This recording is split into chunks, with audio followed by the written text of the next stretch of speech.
All right, so I mentioned to you all, I like to take basic patterns and then adapt them and make changes based either on material or to make them slightly more close to what the clothes were like in the Regency era. So when I'm doing that, and especially when I'm working with expensive material or limited material, maybe you bought the end of a bolt at Mill's End and you can't get more of that material. Plus, if you did, it would be a different batch. So there's no guarantee it would look exactly the same.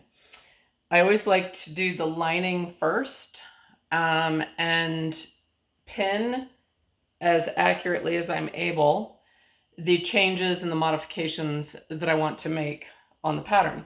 So here I have the lining of a pelisse, and this pelisse I've put together 2 or 3 different patterns to get the look that I wanted.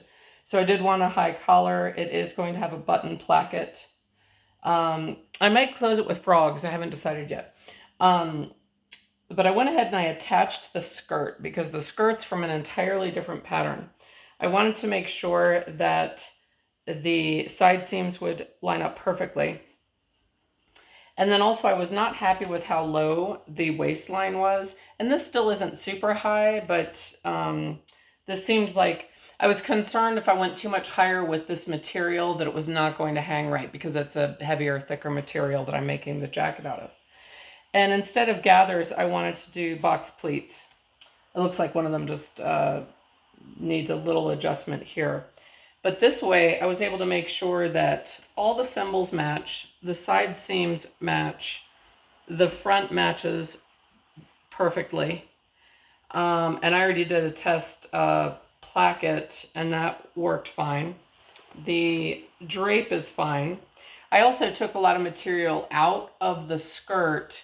Again, it's a heavier material, and that looked more like a pirate jacket than a Regency jacket. So I made it more of a column. So anyway, I just wanted to tell you, this is something, does it take extra time? Yes. However, you'll be so happy when you know for a fact that when you make the exterior of the jacket that it's going to work. This is time well spent. So it's not a full mock-up. You'll hear like real seamstresses or tailors, they'll talk about a mock-up. This is like not quite a full mock-up, but it's taking that extra time to make sure that it's all going to work.